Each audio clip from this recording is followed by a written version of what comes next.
right, welcome everyone. And today we are going to discuss the topic of riding season is just around the corner. How do New York motorcyclists, especially new riders, how can they prepare and protect themselves in 2026? Welcome to MotoTalks with Mitch Mel, brought to you by the law firm of Proner and Proner, a law firm with a global presence and expertise that feels local and personal. I'm your host and fellow rider, Mel Maguio. We'll be sitting down with a personal injury expert and rider, Mitch Proner, a lawyer with over 30 years of experience and a rider for over 40 years. Answer your questions and share insights you'll find useful in the personal injury world. Now, before we get started, remember all consultations are free and confidential. Reach us at any time at 1-800-321-1234. How are you doing, Mitch? I'm doing well. How about yourself? Not too bad. I went for a ride on Monday, short one. I missed it. You gotta be careful. There's salt on the road. There's snow out there. You get melting and freezing. It's still tough out there. But good to hear you're riding. Yeah, well, that's the only bad thing is the fact that with all the salt, I don't have a garage to clean it off, so I'm literally have to scrape that salt physically on my own. So yeah, that's the fun part. But yeah, so like back to the topic, but how can new riders or just riders prepare for this upcoming riding season for 2026, Mitch? Okay, so here's what I've noticed, having represented motorcycle riders involved in collisions for over 30 years. Unfortunately, there appears to be more accidents in the beginning of the season and also, curiously, at the end of the season.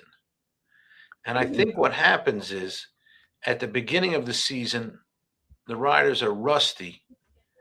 And at the end of the season, they're overconfident. That makes sense. And that's my own personal theory, because a lot of times the rider appears to be, the cause of the incidents are usually the same. The car doesn't see him. Somebody's making a left turn in front of the bike, or pulling out from a stop sign or parking lot into the roadway without seeing the bike, switching lanes without seeing the bike. But why does the rider get himself caught in these situations more often at the beginning of the season than at the end? Well, we don't have statistics on that. But what I can say is this. When you're riding, you got to ride like you're invisible, because you are. So that first time you got the bike out, right? You know what you got to do? First off, work with your thumb a little bit. Find out where your horn is. Yeah. Right? As opposed to your headlights. You might have your brights on your thumb and you got the horn, and it might be all on that same console there. Well, it's not like a car. Even a rental car, people know instinctively to hit the center. Right. But with a bike, there's no instinctive thing to go up with your thumb. But that can save your hide. So the first time you get on the bike, just practice going for the thumb. Give me that light horn. Do it 10, 15, 20 times just at the beginning of your ride. And then again, you see people coming out from a stop sign. You see people, give them a little friendly toot. Hip, hip. Practice that. And then you're more likely instinctively to go for it if you're in an emergency stop. Second thing, you got to remember you work both brakes. Yeah. Most of your stopping comes from the front brake. But you got rear brake too. And it's not always easy to control the two. And there's a phenomenon called high siding, where the rear wheel loses traction, then it catches and flips the bike over and the rider goes flying. Third thing, there's a myth out there that if you're going to get involved in a collision, lay the bike down. Well, I think that's a myth, because when you lay the bike down, you've lost all control of it. Right. Whereas when you're braking and steering, you might have some control to get yourself out of a situation. Lastly, the best preventative is just to be aware. Be aware of your surroundings. If you can, it's hard. Like in New York, you get on the BQE or the Long Island Expressway or the FDR, or even just going down Second Avenue. You might have cars all over on all sides of you. You might not be able to have that cushion. Yeah. But if you can, keep in mind, are you in a vehicle's blind spot? Close to the vehicle on the sides? Behind the driver? So that the mirror doesn't catch you? Especially a lot of people don't even adjust the mirrors correctly. Yeah. So if you can, give yourself a cushion of space. Now, that's not going to prevent all accidents. Lastly, if you got you got your foot pegs, right? Mm-hmm. Or some bikes have floorboards, right? Right.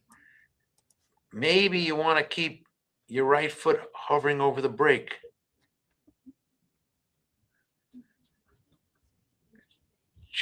And your right hand ready to go to squeeze brake, and Right. your left hand ready to squeeze clutch. Yeah. And your left foot ready to downshift. Yeah. And let off. And so you're ready. Or perhaps if you're in a tight situation, riding in a lower gear than you normally would.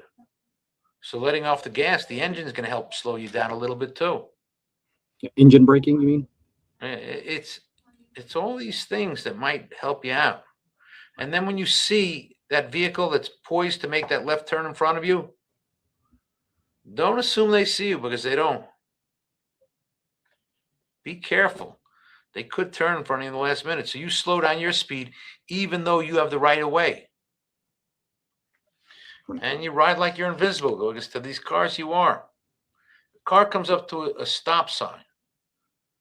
They just hesitate, then they go, because they don't see anybody. We do the same thing on our bikes so many times. You go up to a stop sign, right? And how many times you don't even put your feet on the ground? Yeah. Right? Yeah. Right? You don't put your feet on the ground because you look, there's nobody coming. So you just give it gas without even putting your feet on the ground. Yeah.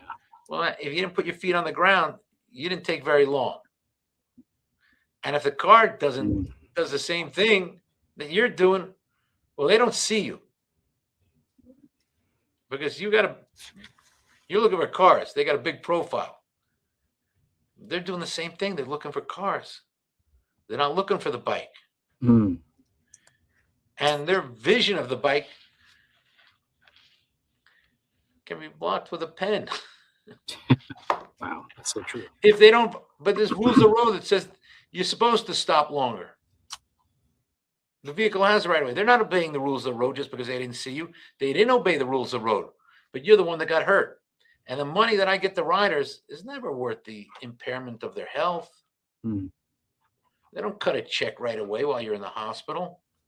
They wait till they get your medical records. They want to review their medical records. So you're suffering, you're out of funds, and you got to deal with everything. I'll do my best to get the rider full compensation, fair compensation, but the insurance carriers fight me.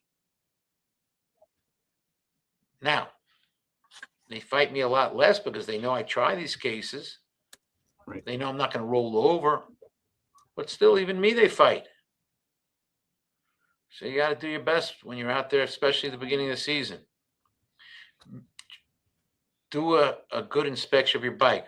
Look for wheel rot on the tires. That's like, you can look it up on the internet. It happens when a bike's been sitting. Check your brakes. If they're a little spongy, that's not good. Too many people. I've had people, I travel around the country talking to motorcycle rights groups, And sometimes I'll show up at the airport and they say, we got a bike for you. And I'm like, great.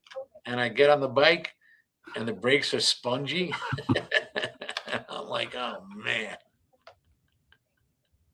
So people ride around with that. That's scary. But it's not good. Yeah. Make sure your brakes are working properly. Make sure the wheels are in good condition. Make sure that all the signals work. All the lights, your blinkers, your headlight. It's important. It could save your life. Yeah, that's actually a very good, especially for newer riders, Mitch. I mean, I think when we drive a car, we don't go through a check.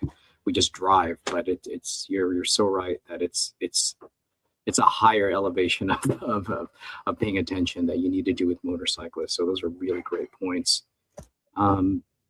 What about insurance for like newer riders? If there are brand new riders, anything that they should look into more than standard Great insurance? question. Great question. So a lot of riders, they say I got full coverage. And they think that's really good. But that might be the minimum liability limits. And then if they have hospital bills, they're not covered. And their full coverage isn't enough to get past that.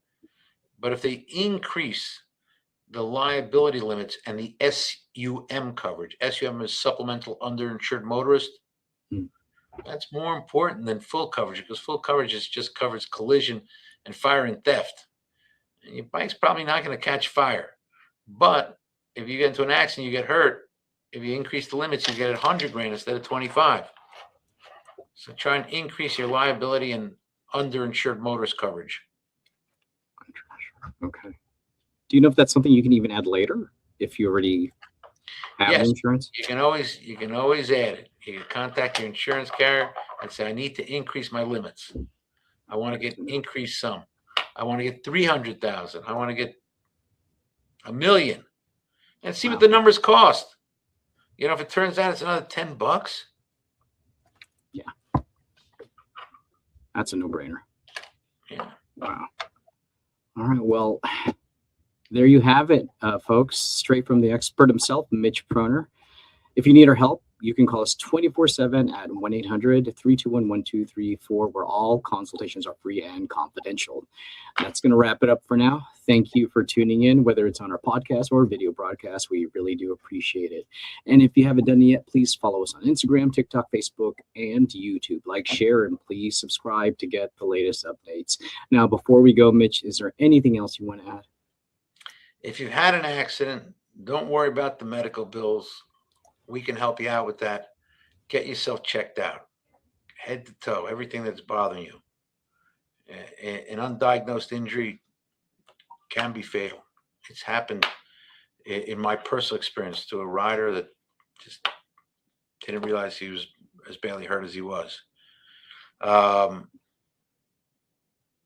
get yourself checked out right away, and then call us up and we'll help you out with the finances, the loss of earnings, the damage to your bike, medical bills, and money for your pain and suffering.